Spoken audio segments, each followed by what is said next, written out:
Alright, what's good, Gunas? DB double NK, some say debunk. Just like Arsenal, it is what it is. We go.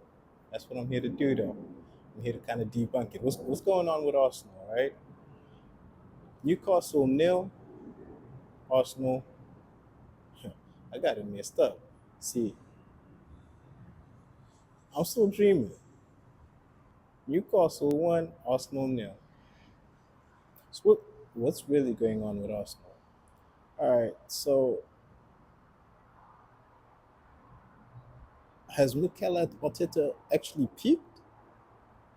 Is he self-destructing? Is he glitching? What's really going on, right? So I don't want to look at the game per se. I want to actually kind of go back and look at Mikel Arteta's running of his midfield from the time that he took over at Arsenal. All right. I'm not going to go through player by player, but I'm just going to mention the players that Mikel Arteta has signed for midfield, right? Mikel Arteta, since he came to Arsenal Football Club, has signed Thomas Partey. He did sign Partey, I think that was 2020, right? He has signed Jorginho. He has signed Fabio Vieira. He has signed Sambi Lokonga. He has signed Martin Odegaard, right? He has signed Mikel Merino. Signed Kai Havertz, right? So up at the top of my head, those are the players that Mikel Arteta has signed. He re-signed Granit Xhaka. He re-signed him to a new contract, right? So versus the players that he could have signed, I can mention a few of the players that he could have signed. He could have had Bruno Guimaraes.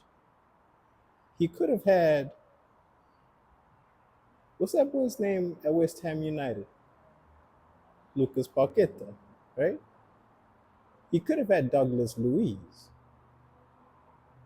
So, like, it's not all doom and gloom in terms of midfield, in terms of what he has had and what he's missed out on. But, like, when you think about it, a lot of the signings, okay, he got Thomas Partey, right? He got Declan Rice. You'd like to say he got him right, but did he really? Did he really get Declan Rice right? Right? He got Martin Odegaard right, right? So that right there should be his core. Why doesn't he use it as so? That's the question we all want to know, right? You paid £105 million for Declan Rice, but you hardly play him in the position that you paid £105 to play him in. That's a lot of money. You pay that much money, you pay a record fee for an Arsenal signing, £105 million you paid for Declan Rice, only to turn around and put him in a position that is not his own, only to turn around and put him in a position that he's not even worth half of that at. When you play Declan Rice at the left 8, he doesn't know what to do with himself, right? He's not really a progressive ball player. His best traits are not running with the ball at his feet. So what exactly are you putting him on his wrong side and not in his best position? Why are you putting him in that position, right? Now I'm not saying he played that position yesterday. He did not. He actually played the defensive 6, right? Where he was dropping into the center back role. That's the position he played yesterday. But I'm only mentioning this because yesterday was an anomaly. Most of the season, he's not been playing that position. Thomas Partey's been playing that position. And he's been our best midfielder, not Declan Rice, by the way. I mean Thomas Partey. Thomas Partey has been our best midfielder in that position. And in one of the most important games in your season, where do you put your best midfielder? You take him out of position and you play him out of position. You play him at the right back position. Now, don't get me wrong. Again, I'm not here to tell you that Thomas Partey had a bad game. He had a pretty decent game. Hardly made a mistake. Was one of our progressive ball players from the back. Tried to invert into midfield to his position in order to do that job, in order to progress the ball, right? But why are you playing him at right back?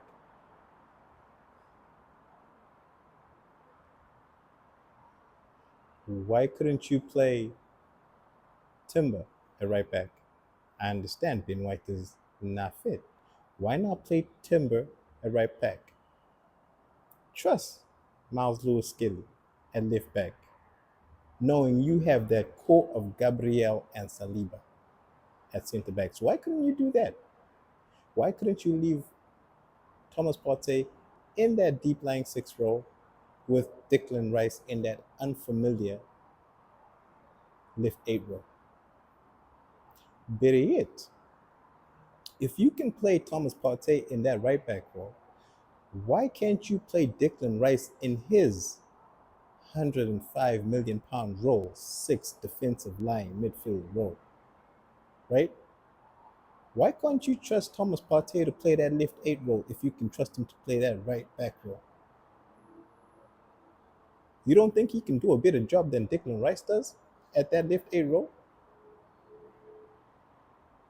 Because that's what I would do. I would play Declan Rice because I paid £105 million for him. I paid £100 million for this world class player in his position. When he is in his position, he is arguably the best player in that sixth position when he plays at it, right?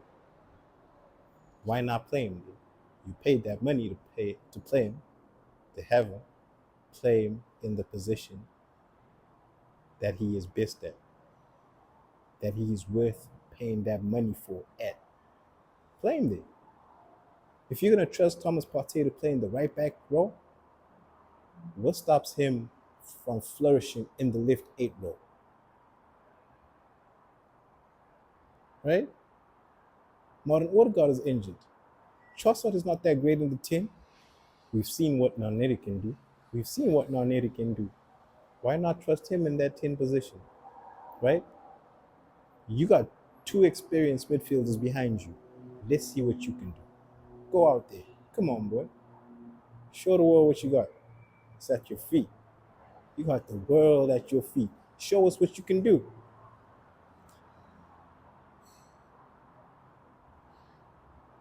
But the problem is, Mikel Arteta is self-destructive, right? He doesn't like to see a good thing and let it work, let it flourish, right? Thomas Partey is doing great. He's the best midfielder we have right now. But you know what? I bought a central midfielder and I have to prove that I made the right decision in buying that midfielder. He has to be in my first 11. So what I'm going to do is I'm going to take Thomas Partey and I'm going to play him at right back because I know he can do a decent job there. And I'll allow him to invert to right back. Why am I going to do that? I'm going to do that because I need to fit Mikel Merino into my 11. I need to prove to people this is why I brought this player. This is what I brought him in to do.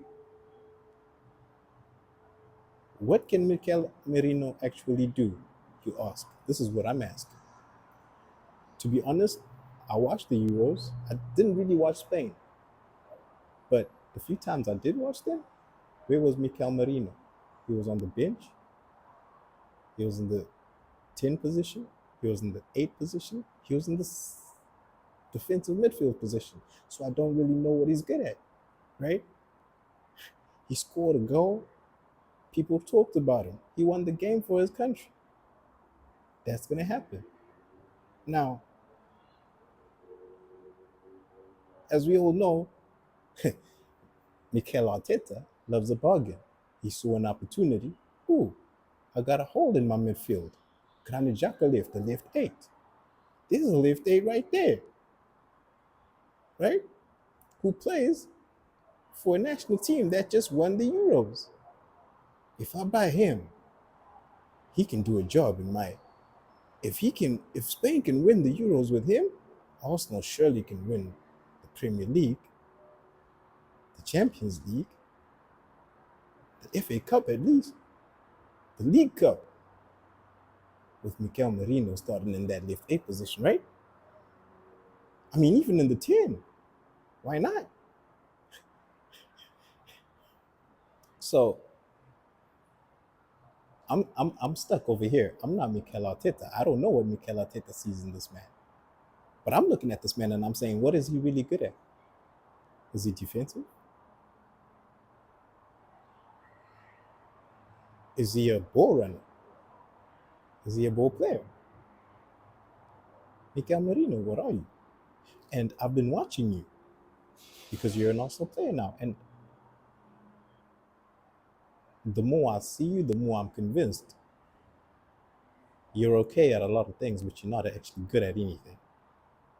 And I'm sorry, that's not your fault. That's the manager's fault because he brought you in. He brought you in to win the league, right? So no, the pressure is not on you, Mikel Merino. You are not the problem. The problem is the person who brought you in to do the job that you cannot do. You are not qualified to do, right? He buys a world-class defensive midfielder for 105 million pounds and decides to play him out of position. Hardly ever play him in his position. When he does play in his position consistently, he's arguably the best player in the league. But you decide, no, no, no, no, no, no, no.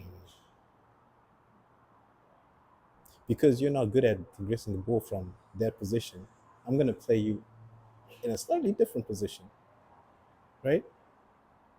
A more demanding role in terms of progressive play, which you are not good at. But you're world class at your position, so you should be pretty good at this position. Unfortunately, Declan Rice, you are not good at the position that Mikel Arteta is asking you to play. And that's not your fault. Again, just like Mikel Merino, it's not his fault that he's playing for Arsenal right now and can't do the job that needs to be done in order to be a contender, be a winner of titles. Right? It's not your fault, Declan Rice.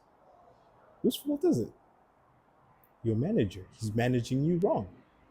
He pays 105 million pounds for you, only to then turn around and play you in a position where you don't even look worth half that. Because knowing what I know now about you playing in that left A position, I wouldn't even pay 40 million pounds for you, let alone 50. That ain't your fault. The manager, right? So I then look at things and I say, it's been a few games now. You've seen Ethan Nwaneri doing his thing. You've seen how well he can play. You have your core. You have your core. Bar one, bar your captain. You have your core. The core, the experience of all your players, bar your captain. You have them in your players. You have your goalkeeper, who's a mountain among men. On a good day, wow, right? You have your best two center backs, who are elite, by the way, right? You have your star signing, defensive midfielder. You have his partner, Thomas Partey, a man who's arguably the best player in the league on his day, right?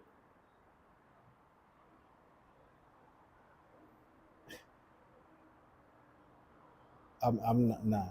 I'm not gonna put Kai Havertz in that because Kai Havertz, as far as I'm concerned, is another Mikel Arteta flop. But that's neither here or there right now. So, because I'm trying to make a point, you have all that experience,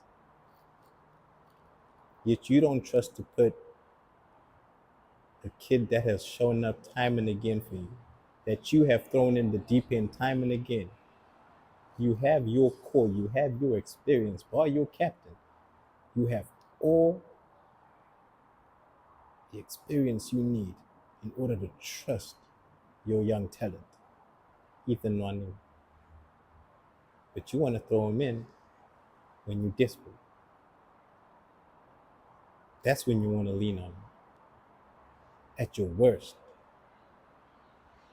why not throw him in there and be like this? You know what? Wild card. Let's see what you can do. No pressure. Go out there and do your thing. Who knows? Martin Odegaard might need to work for this position by the time he come back because you might just make it yours. Go out there and see what you can do.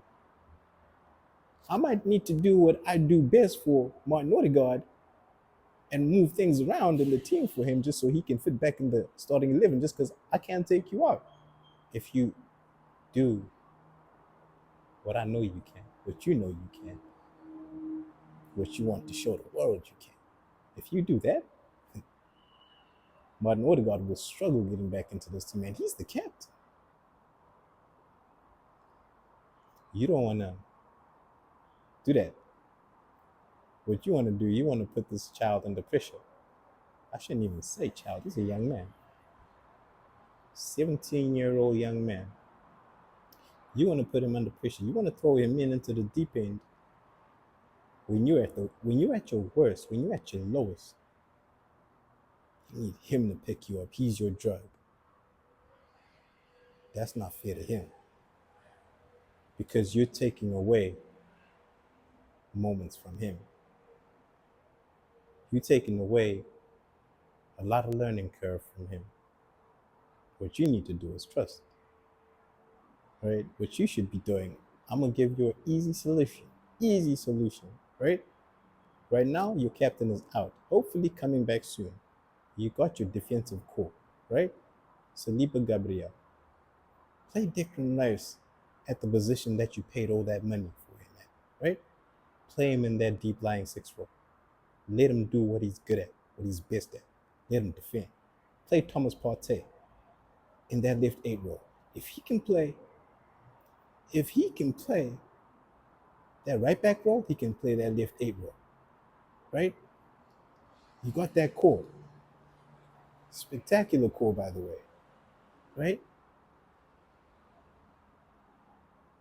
Play Ethan Nwaneri in that 10 position. Then you got Kai Havertz upstairs. You got Saka right next to him. You got Martinelli on the left, right? Let's try that. Let's see what that does, right? You got Lewis Skelly, another youngster who has not let you down every time you've thrown him into the deep end. Trust him in that left back position. Whilst these injuries are doing what they're doing, instead of playing Timber in the right back position and Partey in the right, playing Timber, sorry, in the left back position and Partey in the right back position like you've been doing. You don't need to play your best player at this point in time out of position. Right back, Thomas Partey, play him where he's shining at. Matter of fact, if you can trust him at right back, trust him as a better technical player than Declan Rice to do a better job in the left 8 position, and trust Declan Rice to do his best for you, to do his best for him in his position. That's what we need, Mikel Arteta. It sounds so simple, but you make it so hard. You paid £65 million for Kai Havertz. Nah, I digress, right? Fabio Vieira, Jorginho, Sambi Lokonga, right? All these are bargain buys. You see something you think you can make something out of, you think you can fix. Why not just go out and pay the money like you did for Declan Rice before you started playing out of position? Like you did for him, go out and pay the money for talent, right?